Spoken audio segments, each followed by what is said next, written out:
बातें करते हम खेतों की और उसके रखवाली की, बाग बगीचा फल फूलों और फसलों की हरियाली की।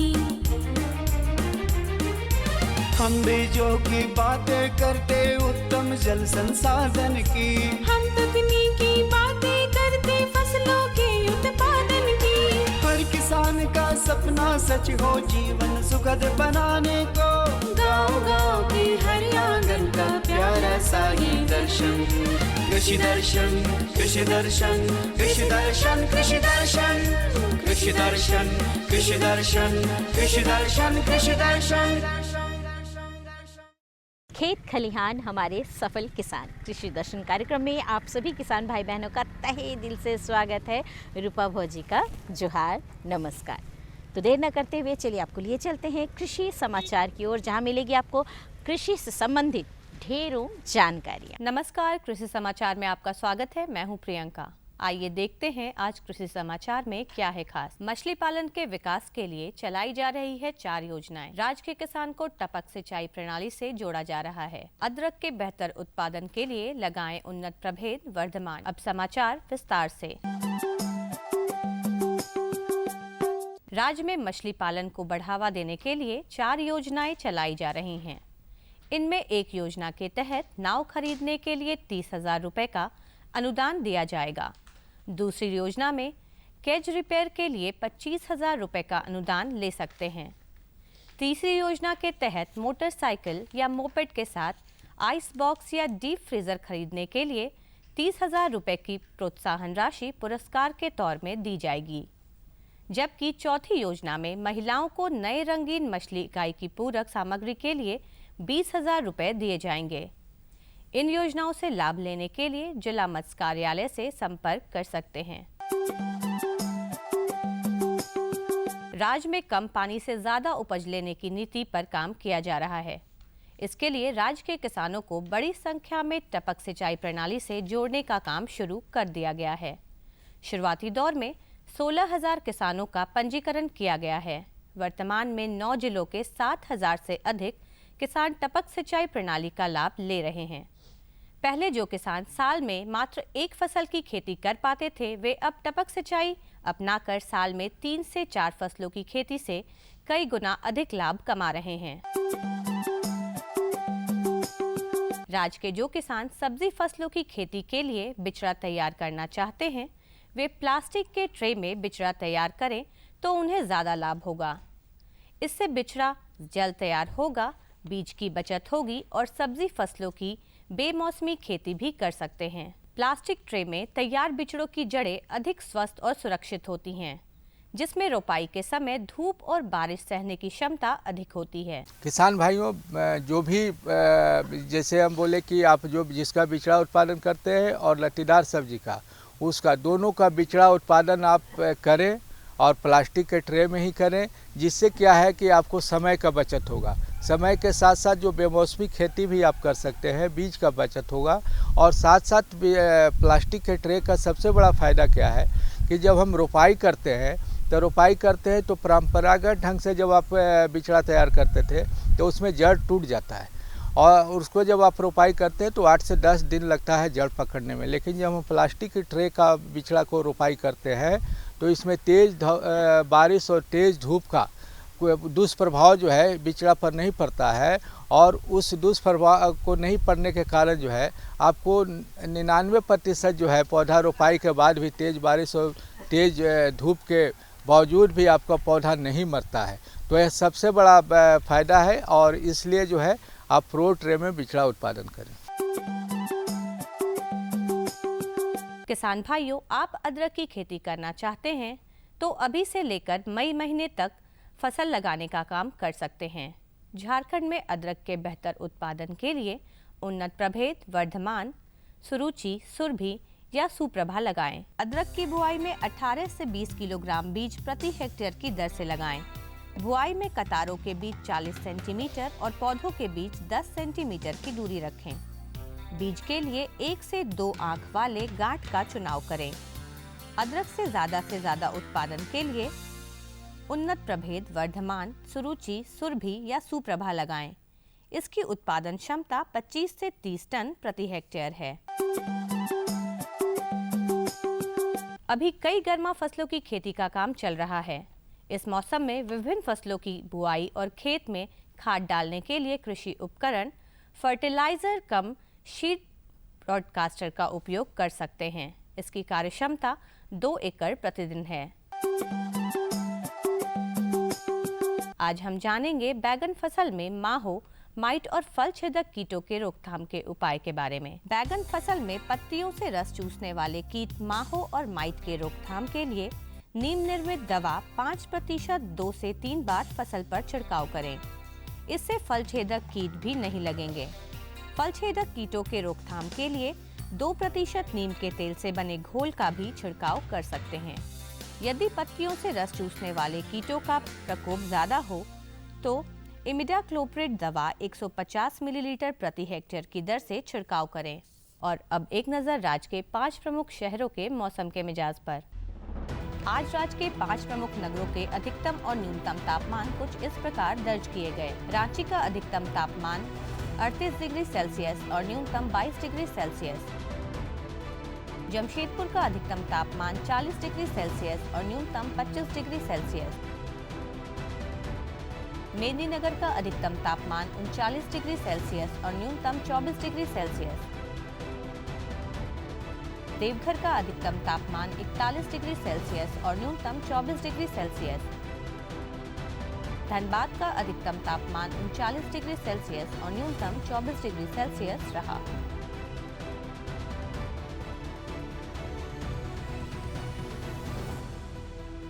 कृषि समाचार में आज इतना ही। अगले दिन अगले अंक में फिर मुलाकात होगी कुछ ताज़ा तरीन खबरों के साथ। तब तक के लिए दीजिए इजाज़त। नमस्कार, जोहार। जी हाँ, आज हम आपको जानकारी दिलवाने जा रहे हैं नदियों एवं जलाशयों में हम मछली पालन कैसे कर सकते हैं इस विषय पर। तो आइए लेते हैं जानकारी। झारखंड जैसे राज्य में जहां नदी, तालाब, झरने और ताल तलैया उपलब्ध है, वहां मछली पालन कोई नया व्यवसाय नहीं है।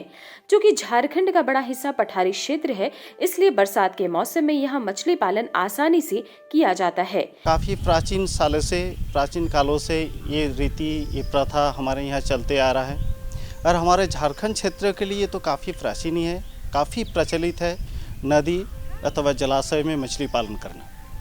क्योंकि हमारे यहाँ का जो पटभूमि है ये पठारी क्षेत्र होने का नाते हमारे यहाँ पे तल तलिया के नाम से जो तालाब हो, पोखरा हो, डोभा हो, ये काफ़ी कम मात्रा में पाया जाता है। तो मैक्सिमम जगह पे, अधिकांश जगह पे देखा गया है कि नदी एवं जलाशय में मछली को आहरण करना हमारा ये इस जगह पे एक प्राकृतिक तौर पर इस पर चलते आ रहा है। तो जहाँ पे इसको अगर वैज्ञानिक ढंग से अगर किया जाए तो इसमें अच्छा खासा इनकम होने की, अच्छा खासा आर्थिक दृष्टि हमें इसमें लाभान्वित होने का संभावना है। नदियों अथवा जलाशयों में मछली पालन की कई विधियां प्रचलित है। ऐसी नदियां अथवा जलाशय जहां गर्मी के मौसम में पानी उपलब्ध होता है, उस क्षेत्र में 100 से 200 ग्राम की मछलियों का पालन कर 2 से 3 महीने के बाद आमदनी प्राप्त की जा सकती है। कि जिस जगह पे जहाँ पर भी नदियाँ हैं वहाँ पे देखा गया कि हमारा इस क्षेत्र का जो नदी है बरसात के मौसम में काफ़ी ज़्यादा मात्रा में पानी आ जाता है। यह बाकी मौसम में देखा गया है कि यहाँ पे पानी जो है वह काफ़ी नीचे स्तर पे चला जाता है। किसी किसी जगह पे नदियाँ जो हैं वो लगभग सूखने के जैसा अवस्था में चला जाता है और उसमें भी किसी भी जगह पे जहाँ पर गड्ढा होंगे उस जगह पे 3 फीट, 4 फीट, 5 फीट तक की पानी का जमावड़ा रहता है, जो लगभग 1 किलोमीटर के विस्तार तक या 1 किलोमीटर तक दूरवर्ती तक वो रह जाता है। तो किसान भाई, अभी का जो मौसम है, इस मौसम में जल स्तर काफ़ी नीचे चला जाता है। आप इसमें भलीभांति परिचित हैं कि आपके एरिया पे जो नदियां हैं, जो नहर है, वहाँ पे किस किस जगह पे पानी जमा रह जाता है। तो कई विधि से हम लोग इसमें कर सकते हैं। पहला विधि जैसे है कि जिस जगह पे पानी जमा रह जाता है, अभी के मौसम के हिसाब से तो ये महीना चल रहा है अप्रैल महीना, अभी बरसात की मौसम आने में हमें 3 महीना 4 महीना समय लग जाता है। अगर किन्हीं किसान भाइयों के पास बड़े साइज वाले मछली बीज उपलब्ध है, लगभग जिनकी वजन 100 ग्राम से 200 ग्राम हो, ऐसे मछली बीज को अगर नदी की उस जगह पे जहाँ पे पानी जमा रहा हो वहाँ पे अगर जमा है, उस जगह पे अगर मछली बीज को अगर छोड़ दिया जाए तो अगला 3-4 महीना में उसकी शारीरिक वृद्धि लगभग 300 ग्राम से ऊपर पहुँच जाएगा। जो हमारी बाज़ार व्यवस्था के देखते हुए देखा गया है कि इस प्रकार साइज वाले जो मछली है हमारा बाज़ार व्यवस्था में अच्छी तरह से बिक्री हो जाता है। अब किसान भाई कम समय पे अब इस जगह से भी लाभान्वित हो सकता है। ऐसी नदियां जहां सालों भर पानी उपलब्ध रहता है, उन नदियों के मोड़ वाले स्थान पर मछली पालन किया जा सकता है। इन जगहों पर छिछला पानी होता है और यहाँ पर तालाबों की तरह ही मछली पालन किया जा सकता है। कि अगर आपके पास ऐसे नदियाँ हैं जिसमें आप सालों भर उसमें से इनकम ले सकते हैं, सालों भर उस जगह पे पानियाँ हैं, तो आप देखिए कि नदी का हर जगह पे कहीं ना कहीं एक मोड़ होता है। तो उस जगह पे देखिए वहाँ पे किसी एरिया पे छिछली पानी रह जाता है। कहने का मतलब है कि नदी का गहराई में जाने से काफ़ी अधिक गहराई मिल जाता है। उसकी किनारे हिस्सा में काफ़ी एरिया तक, जैसे आपका किनारे हिस्सा से 100 फीट 200 फीट दूरी तक अंदर तक वहाँ पे 4 फीट 5 फीट तक ही पानी रहता है। उस एरिया पे मत्स्य विभाग के द्वारा RSS एक मॉडल चलाया जा रहा है, जिसको कुछ हिस्सा को उस एरिया को घेर लिया जाता है जाल के द्वारा, और वहाँ पे मछली बीज की उसमें चयन करके छोड़ी जाती है।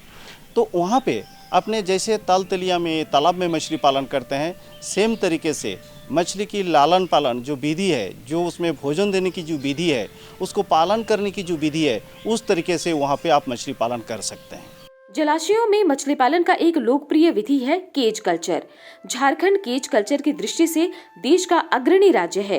राज्य के विभिन्न स्थानों पर केज कल्चर के माध्यम से सफलतापूर्वक मछली पालन किया जा रहा है।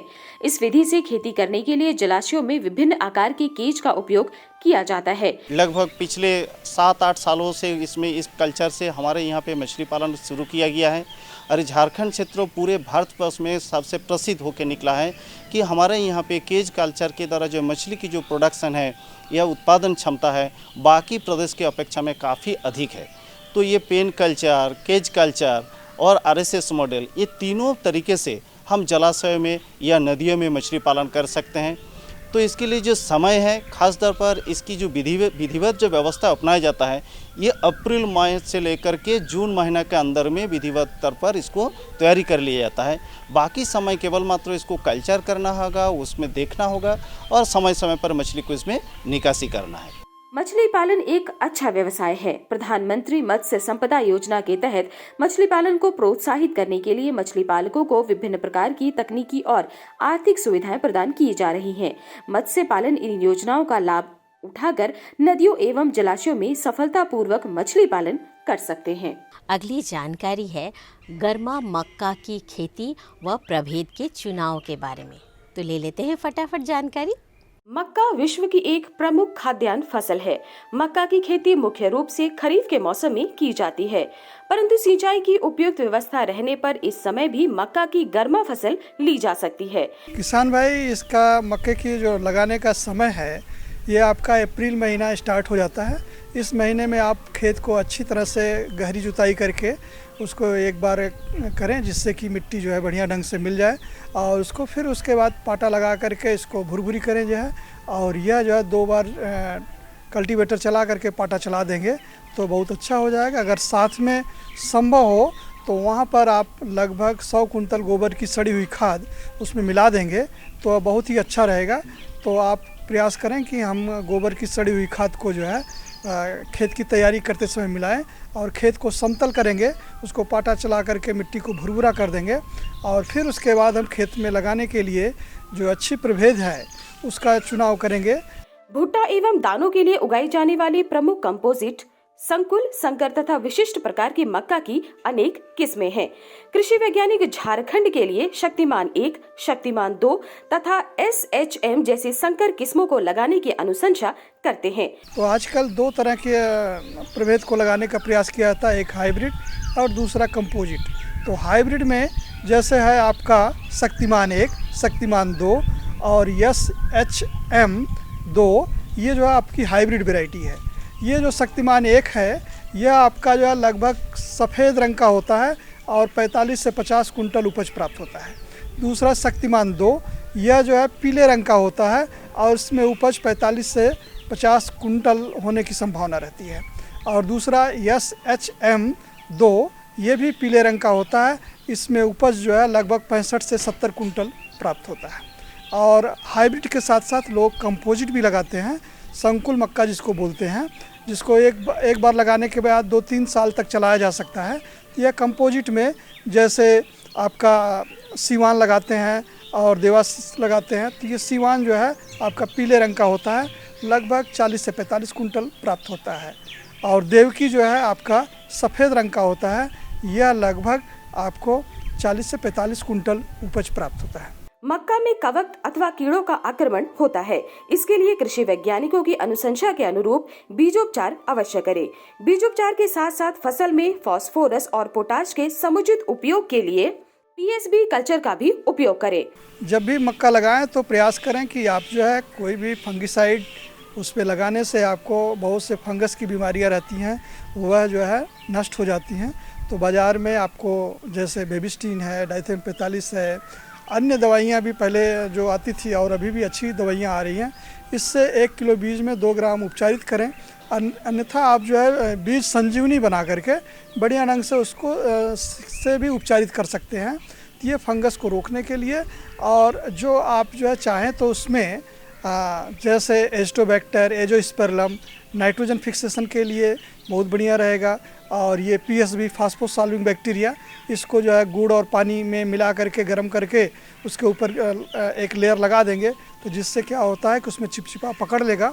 तो अगर गुड़ और पानी नहीं है तो माड़ उसको बीज के ऊपर दे देंगे, तो आप जो है पहले लेयर जो है आपका लगेगा फंगिसाइड, दूसरा लेयर लगेगा कीटनाशक अगर देना चाहते हैं, कहीं दीमक उमक लगने की संभावना है तो, और तीसरा लेयर जो है आपका जो है एस्टोबैक्टर या एजोस्पेरलम, चौथा लेयर आपका PSB लगेगा, फास्फोसॉल्विंग बैक्टीरिया या माइकोराइजा। इन सब का उपयोग करेंगे तो आप जो फर्टिलाइज़र उसमें देंगे, जो उर्वरक देंगे, पौधा जैसे फास्फोरस जो है पूरा का पूरा आप पौधा ले पाएगा। मक्का की गर्मा फसल सिंचाई की सुविधा वाले खेतों में ही उगाई जा सकती है।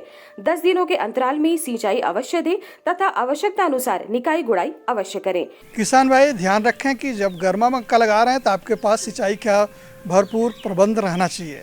अगर आपके पास सिंचाई का भरपूर प्रबंध नहीं है तो आपके लिए दिक्कत होगा, तो क्योंकि मक्के में पानी की ज़रूरत पड़ती है, तो इसलिए आप जो है लगभग 10 दिन के अंतर पर आपको पानी की ज़रूरत पड़ेगी जो है, जिससे कि मक्का जो है अच्छे ढंग से विकास कर सके।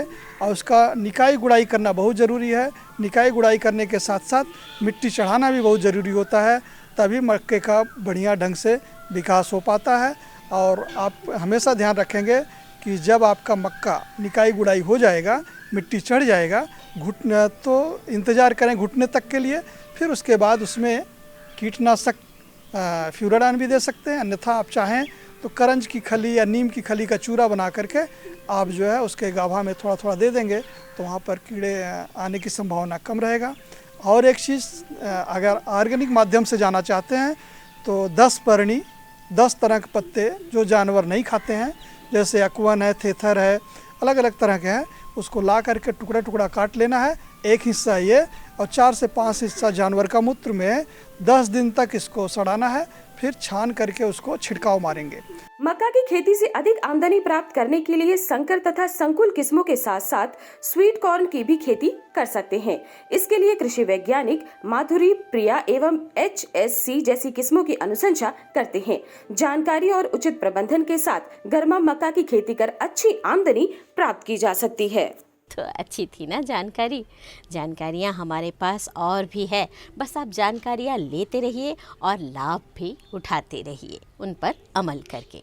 अब फटाफट कागज़ और कलम उठाइए ताकि आप अपने सुझाव और समस्या हम तक लिखकर भेज सकें। हमारा पता है कार्यक्रम कृषि दर्शन, कृषि प्रकोष्ठ द्वारा केंद्र निदेशक, दूरदर्शन केंद्र, रातू रोड, रांची, पिन संख्या 834001। तो हमें रहेगा आपके ख़तों का बेसब्री से इंतज़ार। लिखना बिल्कुल मत भूलिएगा। और हाँ, आप हमसे फेसबुक और ट्विटर पर भी संपर्क कर सकते हैं। अब हमें और हमारी पूरी टीम को दीजिए इजाज़त। जोहार, नमस्कार।